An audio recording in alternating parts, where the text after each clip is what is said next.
This is an up close reading of the book Jumanji by Chris Van Allsburg. Now remember, Mother said, your father and I are bringing some guests by after the opera, so please keep the house neat. Quite so, added Father, tucking a scarf inside his coat. Mother peered into the hall mirror and carefully pinned her hat in place, then knelt and kissed both children goodbye. When the front door closed, Judy and Peter giggled with delight. They took all the toys out of their toy chest and made a terrible mess. But their laughter slowly turned to silence till finally Peter slouched into a chair. You know what? He said. I'm really bored. Me too, sighed Judy. Why don't we go outside and play? Peter agreed. So they set off across the street to the park. It was cold for November. The children could see their breath like steam. They rolled in the leaves, and when Judy tried to stuff some leaves down Peter's sweater, he jumped up and ran behind a tree. When his sister caught up with him, he was kneeling at the foot of the tree, looking at a long, thin box. What's that? Judy asked. It's a game, said Peter, handing her the box. Jumanji, Judy read from the box. A jungle adventure game. Look, said Peter, pointing to a note taped to the bottom of the box. In a childlike handwriting were the words, Free game, fun for some, but not for all. P.S. Read instructions carefully. Want to take it home? Judy asked. Not really, said Peter. I'm sure somebody left it here because it's so boring. Oh, come on, protested Judy. Let's give it a try. Race you home. And off she ran with Peter at her heels. At home, the children spread the game out on a card table. It looked very much like the games they already had. There was a board that unfolded, revealing a path of colored squares. The squares had messages written on them. The path started in the deepest jungle and ended up in Jumanji, a city of golden buildings and towers. Peter began to shake the dice and play with the other pieces that were in the box. Put those down and listen, said Judy. I'm going to read the instructions. Jumanji, a young people's adventure, especially designed for the bored and the restless. A. Player selects piece and places it in deepest jungle. B. Player rolls dice and moves piece along path through the dangers of the jungle. C. First player to reach Jumanji and yell the city's name aloud is the winner. Is that all? Asked Peter, sounding disappointed. No, said Judy. There's one more thing, and this is in capital letters. D. Very important. Once a game of Jumanji is started, it will not be over until one player reaches the Golden City. Oh, big deal, said Peter, who gave a bored yawn. Here, said Judy, handing her brother the dice. You go first. Peter casually dropped the dice from his hand. 7, said Judy.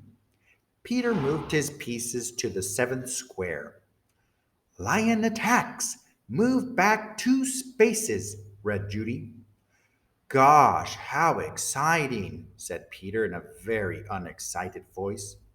As he reached for his piece, He looked up at his sister. She had a look of absolute horror on her face. Peter, she whispered, turn around very, very slowly.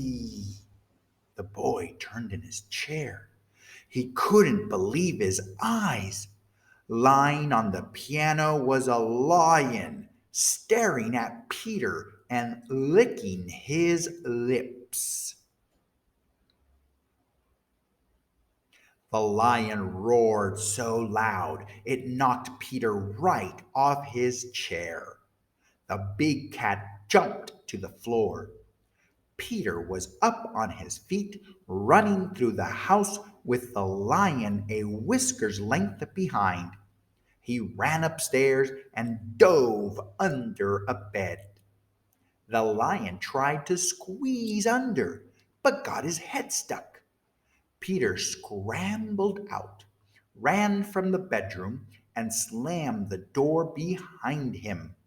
He stood in the hall with Judy gasping for breath. I don't think, said Peter in between gasps of air, that I want to play this game anymore. But we have to, said Judy as she helped Peter back downstairs. I'm sure that's what the instructions mean. That lion won't go away until one of us wins the game. Peter stood next to the card table. Can't we just call the zoo and have him taken away? From upstairs came the sound of growling and clawing from the bedroom door. Or maybe we could wait till father comes home. No one would come from the zoo because they wouldn't believe us, said Judy. And you know how upset mother would be if there was a lion in the bedroom. We started this game and now we have to finish it. Peter looked down at the game board. What if Judy rolled a 7? Then there'd be 2 lions. For an instant, Peter thought he was going to cry. Then he sat firmly in his chair and said, let's play. Judy picked up the dice, rolled an 8, and moved her piece. Monkeys steal food, miss one turn, she read. From the kitchen came the sounds of banging pots and falling jars. The children ran in to see a dozen monkeys tearing the room apart.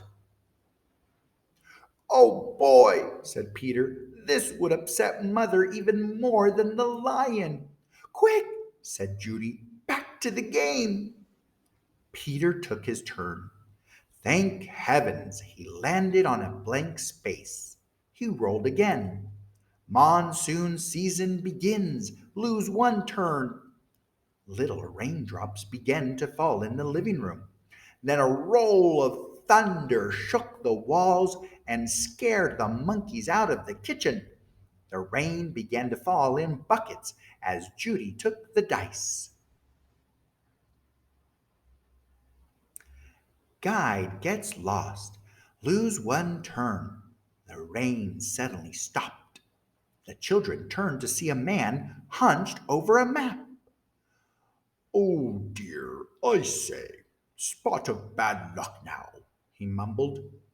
Perhaps a left turn here, then. No, no, a right turn here. Yes, absolutely.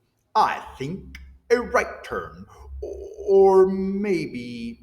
Excuse me, said Judy, but the guide just ignored her. Around here, then. Over. No. No, over here and around this. Yes, good. But then. Judy shrugged her shoulders and handed the dice to Peter. 4, 5, 6, he counted. Bitten by tests fly, contract sleeping sickness, lose one turn.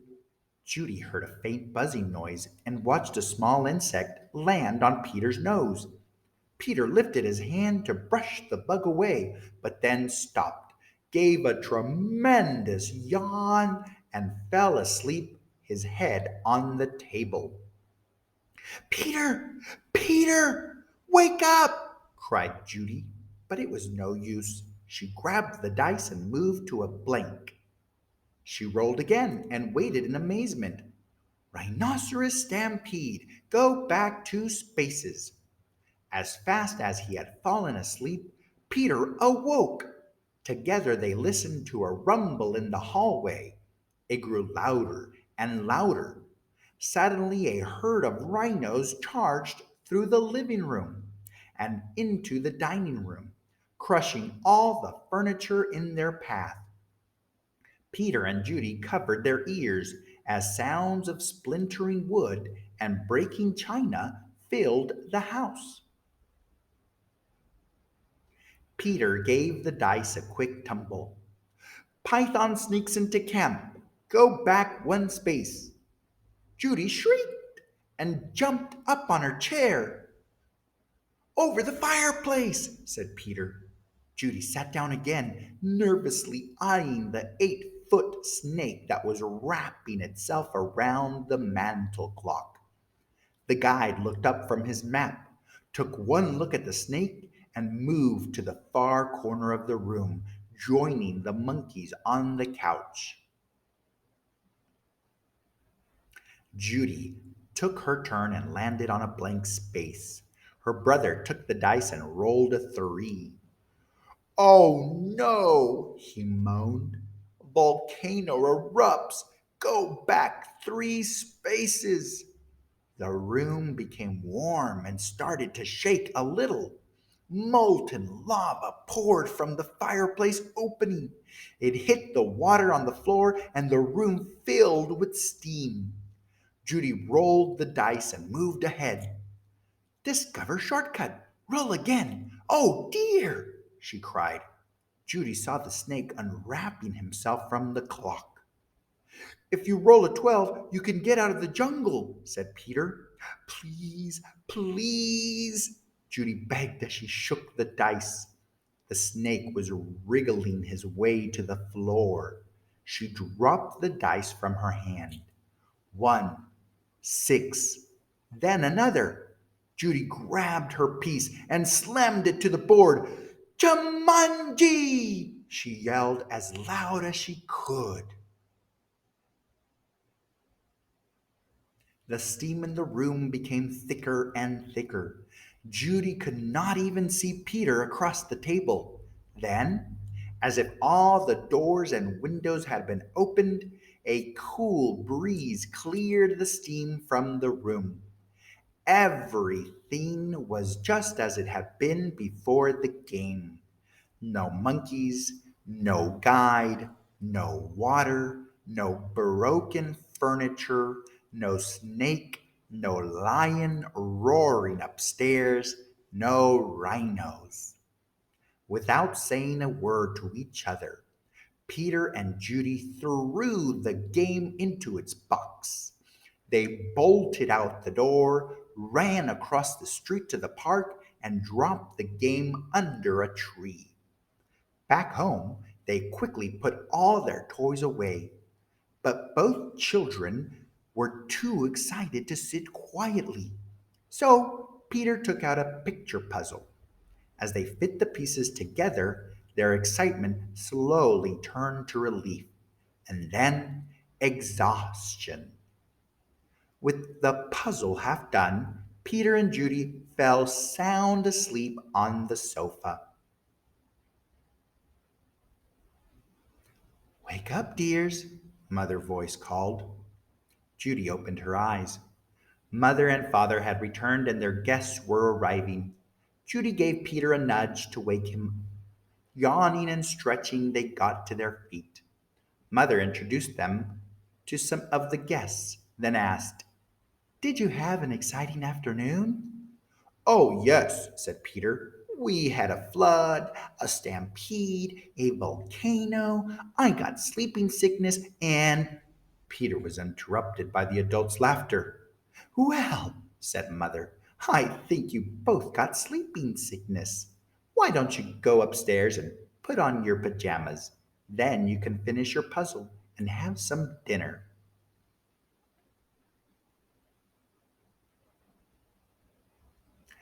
Well, said Mother, I think you both got sleeping sickness.